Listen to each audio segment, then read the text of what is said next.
La population en Afrique est celle qui se développe le plus rapidement. Selon nos estimations, entre 2015 et 2050, elle représentera la moitié de la population mondiale. L'espérance de vie à la naissance a surtout augmenté en Afrique.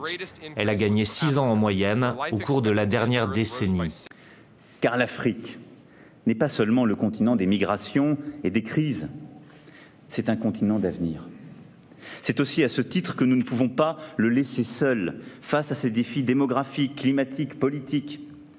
Nos entreprises, nos étudiants, nos chercheurs, nos artistes doivent s'y intéresser. J'étais marié en Côte d'Ivoire. Je suis venu après au Mali. Et à partir d'un poste aux Nations Unies, j'ai parcouru pas mal de pays, dont la RDC. Ce continent n'a rien d'un continent maudit. Ce continent n'est un péril pour personne. Il n'y a pas de risque d'invasion. Ce continent a tout ce qu'il faut pour garantir la nourriture, la santé, l'éducation à ses peuples. Je me souviens, moi, de mon premier voyage en Côte d'Ivoire, les fruits, tout était, les forêts. Et ceux qui connaissent l'Afrique savent que c'est les Afriques. Mais comment se fait-il que des ressortissants de ces différents pays se retrouvent tous comme un seul homme dans le désert, au Maroc, en Libye, en Méditerranée et ici, où on les regarde en chien de faïence? Comment? Est-ce que les 54 pays africains ont tous échoué? Est-ce que c'est tous des pays faillis? Est-ce qu'on est des maudits? Ou alors la race noire, on est inférieur, on ne sait pas se développer. C'est ce qu'on nous a dit dans le discours de Dakar. Moi, je me dis, il y a les questions fondamentales. La survie de l'humanité. Il ne s'agit pas que de l'Afrique, mesdames et messieurs. Il s'agit de la survie, de notre survie aujourd'hui. Parce qu'après avoir écumé le continent, et la planète, quand on nous dit que l'Afrique c'est la dernière frontière, cela veut dire qu'ils sont prêts à aller beaucoup plus loin et plus vite en Afrique dans l'œuvre de destruction et qui a créé les situations qui prévalent aujourd'hui, qu'il s'agisse du climat, du lien social, du chômage, de la pauvreté, la précarité, les retraites.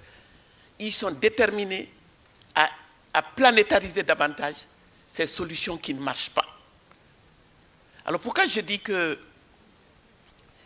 quand je me rends compte que mes initiatives citoyennes modestes, ce que vous dites, que nous avons essayé, mais nous sommes inaudibles. On est inaudibles parce que tout ce qui ne permet pas aux entreprises transnationales est de réaliser des retours jutés sur investissement. Et écoutez-moi bien, la guerre fait partie de ces investissements. La guerre, c'est du business. La guerre nécessite, il y a des retours sur investissement dans la guerre. C'est pour ça que quand on vous parle de paix, je suis désolé, j'ai regardé de nos chaumières, on regarde ce qui se passe ici, et quand j'ai vu la commémoration qui aurait dû, et vraiment, ça a été une telle boucherie qu'on se dit que la conclusion devait être le devoir, vraiment, sans ruser, sans tricher, et de faire taire les armes. Mais quand on voit qu'à l'issue d'un tel processus et d'un forum de Paris sur la paix, on vient vous parler d'une armée européenne contre qui, quand c'est l'Europe qui envahit, quand c'est l'Europe qui a détruit la Libye, quand c'est l'Europe qui s'est invitée au Mali, personne ne lui a demandé de venir au Mali, je vous le garantis.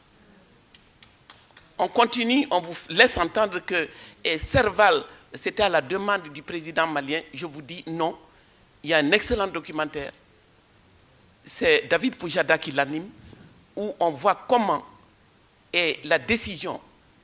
La France est au Conseil de sécurité quand même. La décision d'intervenir au Mali, en fait, était prise depuis 2010.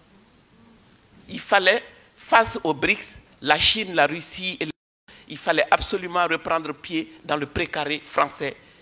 Et le Mali a servi de tremplin pour cette phase de la militarisation de la mondialisation. Parce qu'on est entré dans la phase de la militarisation de la mondialisation. Nous n'en avons pas les moyens. Nous n'en avons pas l'envie. Je déplore qu'un pays comme le mien soit obligé de consacrer 22% de son budget à l'armée. Je dis, l'armement le meilleur dont nous avons besoin aujourd'hui.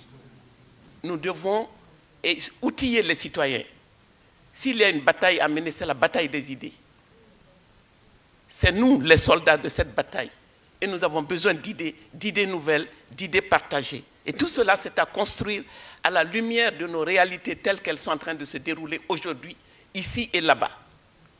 Parce que moi, je ne veux plus que vous soyez, et avec tout le respect et l'admiration que j'ai pour vous, que vous ne soyez pas dans une position où vous nous écoutez parler des malheurs du monde et vous allez nous aider à trouver des solutions.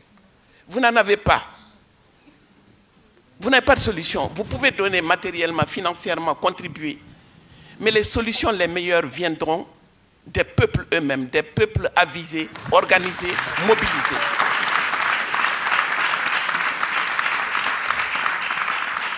Et ce que j'ai déploré, et je continue de déplorer, c'est l'instrumentalisation, d'abord la dépolitisation des peuples.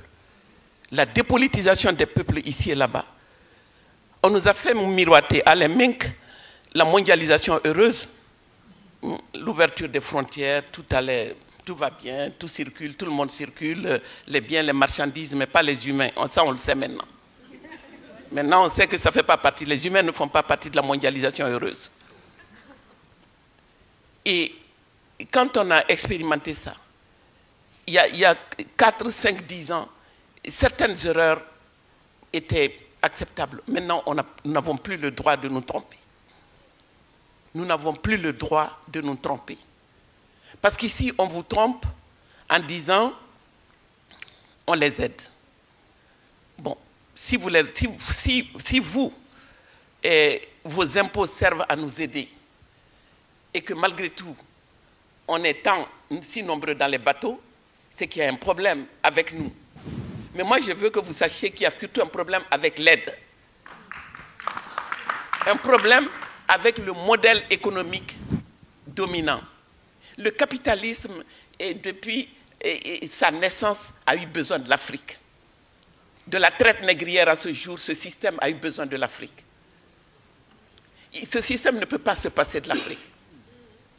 La France, ce que la France veut aujourd'hui gagner en termes de croissance et d'emploi, se gagne malheureusement dans le cadre de cette guerre économique.